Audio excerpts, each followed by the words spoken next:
Steve Pieczenik, and this is Steve Talks.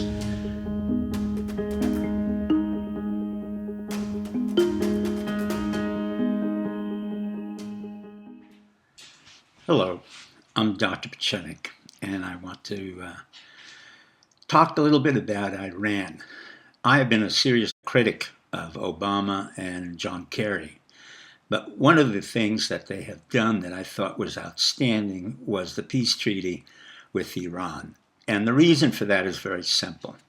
For decades, and I've been involved with Iran for over 50 years, I've always wanted Iran to have a major position in the Middle East, as it has centuries ago when it was considered Persia. Iran is an old culture, one of the oldest cultures that we know. It's Persian, it's Zoroastrian, and it protects Jews, Christians, and Baha'is. I'm against war with Iran, and I'm particularly against the fact that Israel is trying to provoke a war to make sure that America is its ally against Iran.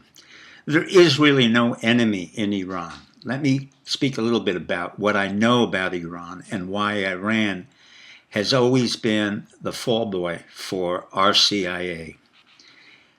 When Mosaddegh was the prime minister of Iran in the 1950s, our CIA ordered Roosevelt and Schwarzkopf, the father of the Schwarzkopf, General Schwarzkopf, to come in and overthrow Mosaddegh at the insistence of Prime Minister Churchill. Churchill maintained that Mosaddegh, who nationalized all the oil wells and the oil companies in Iran, threw out the British petroleum oil, Aramco, or American oil, because they wanted to have their own oil company. Instead, we overthrew Mosaddegh and we put in a very ineffectual, bombastic man by the name of the Shah of Iran. The Shah of Iran was nothing more than a figurehead for the CIA and really was the son of a stable boy who was placed in the 1930s by British intelligence. So Iran has always been in play among the following nations: Britain, Russia, and the United States, primarily for its oil and primarily for its geopolitical concerns. I got involved with Iran in the 1970s when the Iranians took over the hostages and I had to negotiate with Ayatollah Khomeini. I had a lot of respect for Ayatollah Khomeini. I knew who he was. I understood that he was concerned about the safety of our hostages, but at the same time, he wanted to make his presence known that the Islamic fundamentalists had taken over a corrupt regime. I then was ordered by Jimmy Carter to fly to Iran and meet with Khomeini personally. I resigned, I refused, I said that was an incompetent order, and I suggested that the Iran hostage siege would continue for weeks, if not months. I did not know it would continue for years. The truth of the matter was that our CIA station chief and eventually our ambassador Helms had created a problem in Iran and a problem in the United States. We had 400 Foreign Service officers, American CIA, and other operatives in Iran, of whom only 8 spoke Farsi. So from the very beginning, in the 1950s to the 1970s, we were really maladroit at being able to hand a Persian country which was not Arabic, and that's important to understand. Persia is a country which is not Arab and does not like the Arabs, and it has a history of fighting Saudi Arabia and other Arab countries alongside the United States and alongside Israel, alongside many other allies. What subsequently happened was that Israel began to get involved in Iran for the simple reason that in Iran there were over 100,000 Persian Jews. Now, they've been there for centuries. I witnessed them, I saw them, I was there with them in Isfahan, and I was very impressed how the Iranians take care of the Jews, of the Armenians, of the Catholics, and the Christians. No one was persecuted. In turn, the Israelis felt that they had to have strategic tension in the Middle East. And what they did at that time was to create the Iran-Iraq War. Alongside the neocons, and particularly Zalmay Khalilzad under Secretary of State George Shultz, we created the Iran-Iraq War.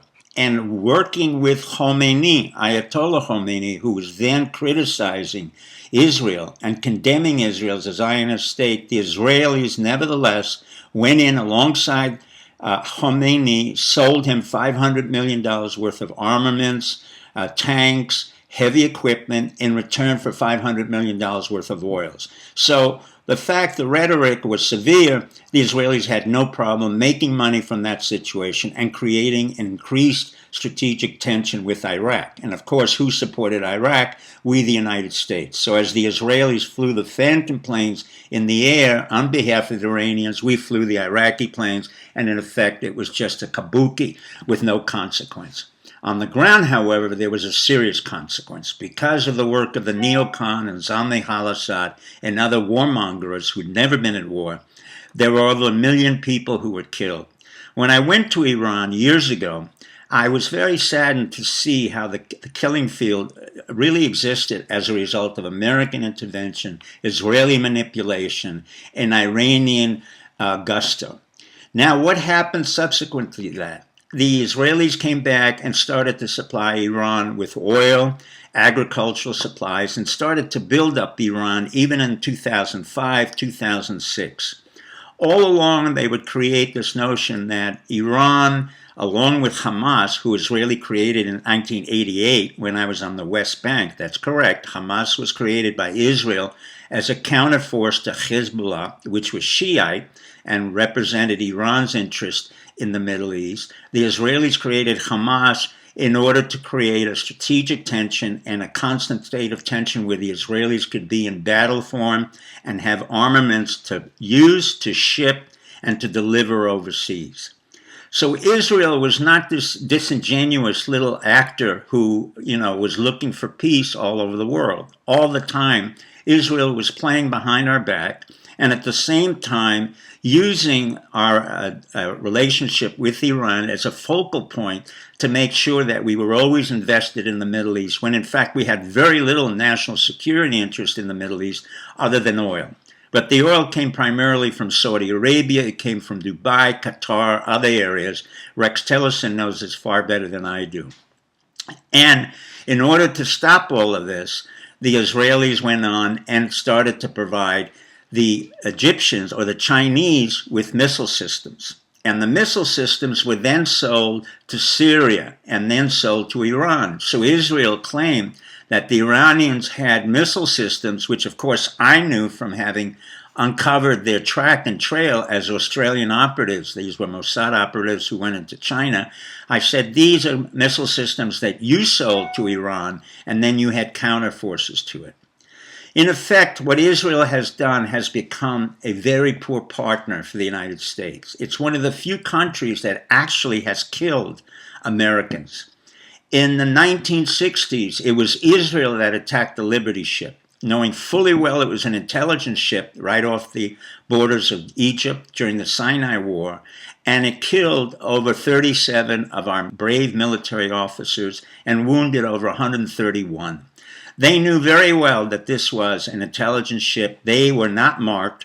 They came in as a false flag, and they claimed that they had made a mistake. Well, that mistake was repeated once again on 9/11, when we had Mossad operatives who went into the Twin Towers, blew up both the Twin Towers, and 3 towers came down. So Israel was in a constant state of war and a constant state of exacerbation of Middle East problems, so that the United States would stand by Israel in order to salvage it. Israel has always maintained that it could attack Iran, its nuclear positions, without any problem. That's a complete lie. Israel is totally incapable of attacking the underground nuclear power plants in Iran. It can do no damage, and it's not able to refuel. So what happened in return? In return, we had President Trump, who promised us that there would be peace and no more wars. Well, that went by the wayside. Instead, he sent an Orthodox Jew, Jared Kushner, to Israel to deal with other Jews who had had no experience in the Middle East, to negotiate somewhat of a peace treaty with the Palestinians, and in the same time try to find peace with Iran. I'm saying to Trump now, Listen to the advice of General Mattis. Listen to the advice of General Dunforth. Listen to Secretary of State Rex Tillerson. They do not want to decertify Iran. I will say the same thing. Do not decertify Iran. If you do, you will pay a very heavy price from the American people. But let me quote to you a famous quote from a man called Donald Trump, who said that the Persians and the Americans are the finest negotiators in the world. Please remember that, President Trump. Thank you, Mr. and Mrs. America. Hi, this is Dr. Steve Pieczenik, and this is Steve Talks.